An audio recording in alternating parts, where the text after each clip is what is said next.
इस किताब पर इतनी बातें हुई हैं कि मैं यही सोचता हूँ कि अब कौन सा पहलू रह गया जिस पर बात की जाए। और देखिए, अभी दिवाकर जी 35-40 मिनट बोले, उसके बाद भी उन्होंने कहा कि बहुत सी बातें रह गई। लेकिन देखिए, ऐसा है कि किसी भी शायर, किसी भी साहित्यकार के अदबी कामों पर जब बात होती है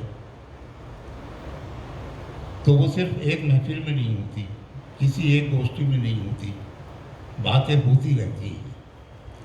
बातें ऐसी होती रहती हैं कि भाई मक्खन जी किसी ज़माने में केजी के कॉलेज में पढ़ाते थे, मैथिली शरण गुप्त और जयशंकर प्रसाद को पढ़ाते थे। वो उनका दौर था, उस वक्त की जो नई पीढ़ी थी उसने उनसे पढ़ा। लेकिन मैं ये विश्वास रखता हूँ कि आने वाली पीढ़ी मक्खन जी को पढ़ेगी और सही बात, कोई और अध्यापक, कोई और शिक्षक उन्हें पढ़ाएगा। मक्खन जी से मेरी मुलाकात जब हुई तो ये माइक पर होते थे, मैं श्रोताओं में होता था। ये मुझसे उम्र में 3 साल बड़े हैं और मैं मंच यात्रा में इनसे 3 साल छोटा हूँ। इस तरह से ये मुझसे 6 साल बड़े हुए।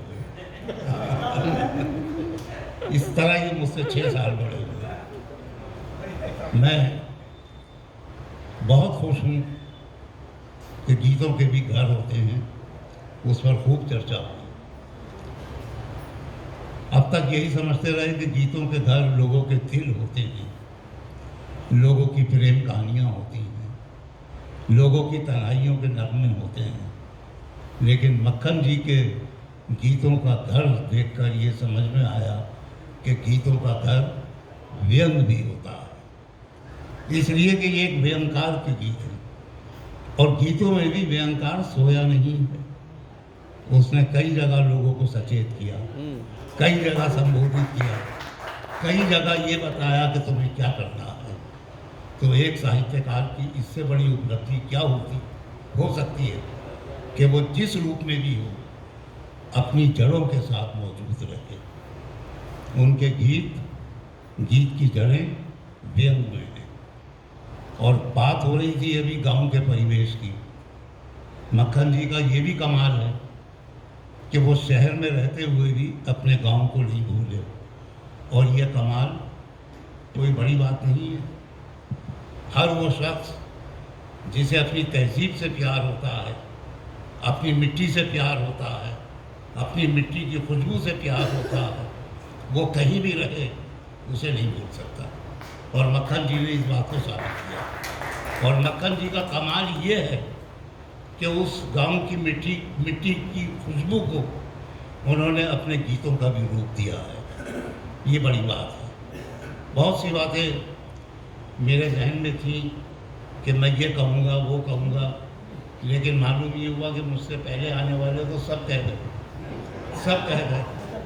तो अब मैं बस ये कोशिश कर रहा हूँ कि कुछ बातें, भाई जिया ज़मीर ने कहा कि बहुत से शब्द ऐसे हैं जो साहित्यिक भाषा नहीं है। साहित्यिक भाषा कोई अलग से नहीं आती, हम और आप जो लिखते हैं वही साहित्य बन जाता है। ऐसे मक्खन जी ने ये कहा जाए कि साहित्यिक शब्दकोश में इजाफा किया। और अगर इसे इजाफा ना माना जाए तो और क्या कह सकते हैं। मक्खन जी एक वफादार शायर, एक वफादार कवि, एक वफादार व्यंगकार। वफा करने वालों के साथ बेवफाई ज़रूर होती है। इस दौर में आकर उनकी सेहत उनके साथ बेवफाई करने पर तुली हुई है, लेकिन हम जैसे और आप जैसे उनके प्रशंसक खुदा से दुआ करने में लगे हुए हैं कि हमारे मक्खन जी पूरी तरह से स्वस्थ हों फिर, और उसी तरह से अपनी व्यंग की रचनाएं गरज के साथ, धमक के साथ हमारे कवि सम्मेलनों को सुनाएं। बहुत सी बातें हुई कि साहब एक कवि के अंदर इतने गुण कहाँ से आ गए कि वो व्यंग लिखता रहा, छंद मुक्त लिखता रहा, फिर छंद युक्त में आ गया, फिर गीत में आ गया। असल में मक्खन जी कवि सम्मेलनों के संचालक भी रहे हैं।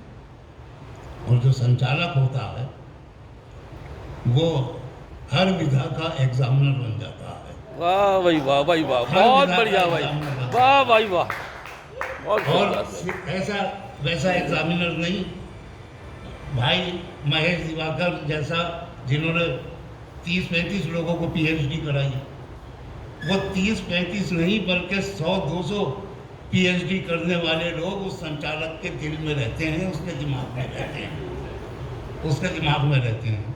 तो वो हर विधा का साधक भले ही ना हो लेकिन जानकार ज़रूर होता है। और मक्खन जी ने वाकई उन पर सरस्वती माँ की कृपा रही कि जितनी कुछ चीज़ें उन्होंने समाज से सीखी थी उन सबको उन्होंने गीतों में डाला, व्यंग की रचनाओं में डाला।